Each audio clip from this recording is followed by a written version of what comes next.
Listen to Salam Media. 9:20 exactly. Welcome back to the program News and Views right here on Salam Media. And of course, the local elections are just a few days away, literally around the corner, and lots of excitement and I guess anxiety with the excitement as well.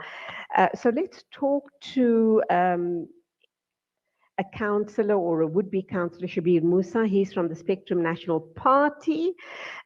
He's going to tell us about his party's plans should they win in the upcoming elections on Monday, the municipal elections, obviously the local elections. We've been talking over the past few days with lots of other councillors and lots of other party members, and everybody is promising a lot. Top of everyone's agenda seems to be service delivery. Let's see if we're going to hear anything different and how are they going to keep to their promise should they win the election. Shabir Moosa, assalamu alaikum, welcome. Walaikum salam. Good morning. How are you? Alhamdulillah, with your du'as. Very excited, I should imagine, for the upcoming elections, and lots of hard work, I should imagine, also involved.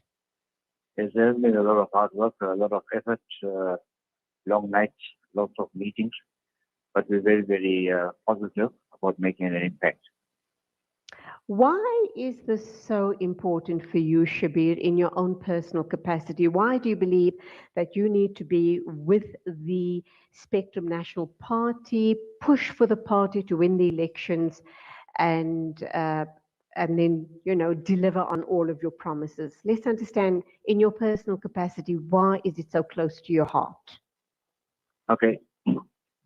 For as long as I can remember, I've been a spectator, doing my civic duty, going and voting, and sitting on the sidelines and just watching everything unfold. Up until I was made to realize that I need to be the change that I want to see around me. And late last year, during the initial stage of lockdown, I ended up joining the Spectrum National Party because I like their vision and I like their plan. And I realized that I, as an individual, although I'm just one person out of 60 million people in South Africa, I need to change my mindset, my outlook, change myself to bring about positive, effective change to those around me, to my community, to my ward, to my municipality, to my country. And if everybody thinks like this, we can turn this country around. There's a lot of potential.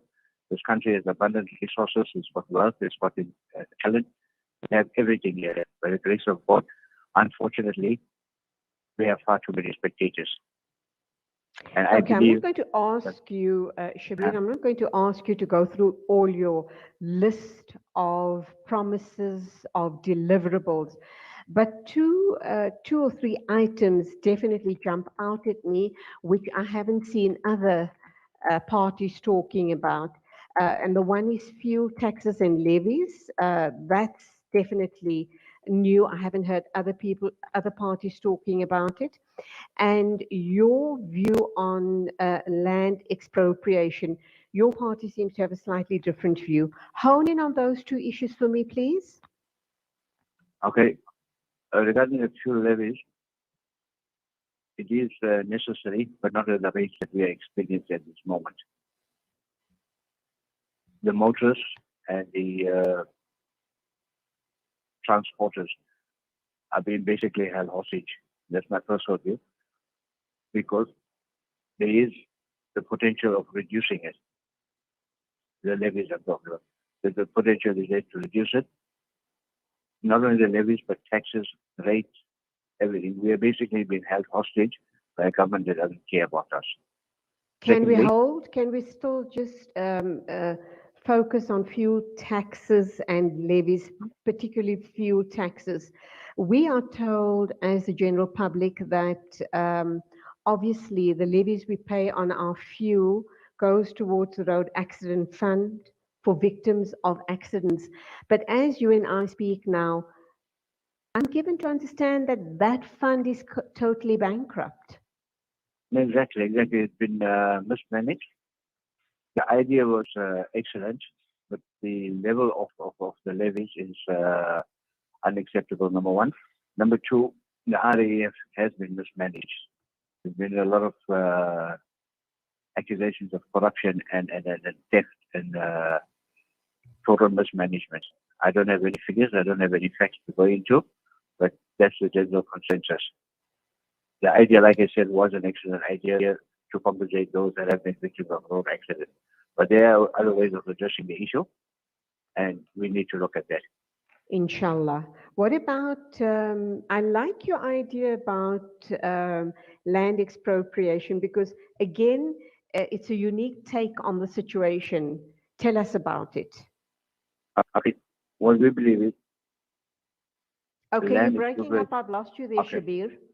Sorry. Okay, can you hear me now? I can. Loudly and clearly. Go ahead, please. Okay. Land expropriation or compensation is a definite no-no. To start off with, you can take a piece of land and give it to a person, whatever size of that land may be. But if they cannot utilize the land because they do not have the infrastructure, they do not have the knowledge, they do not have the tools, that land is useless. More importantly, just having a piece of land, people need proper housing. So you give them a piece of land, tell them this land, we will help you build a house.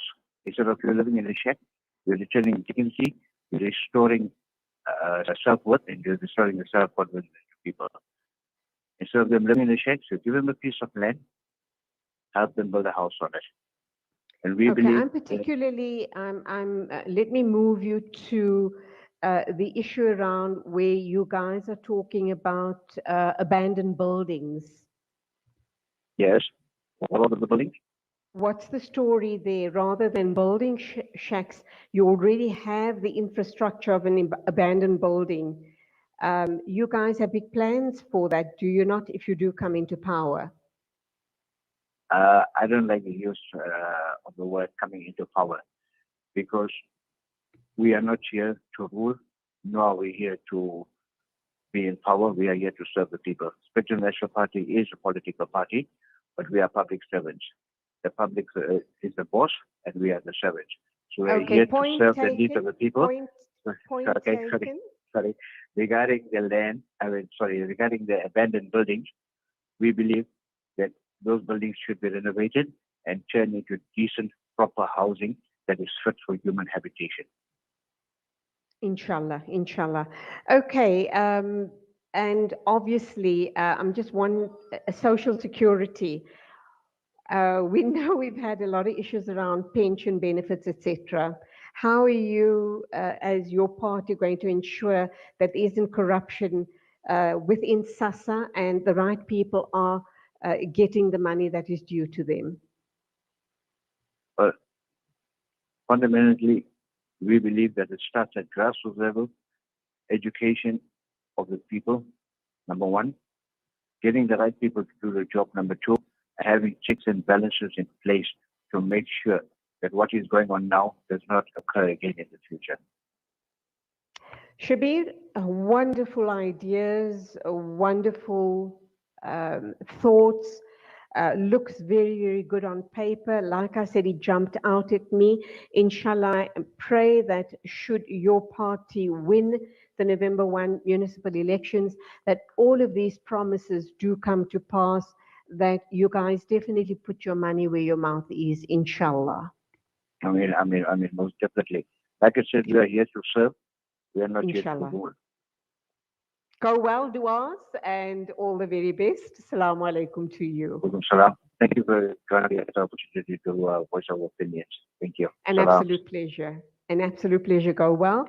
9:29 exactly right here on News and Views.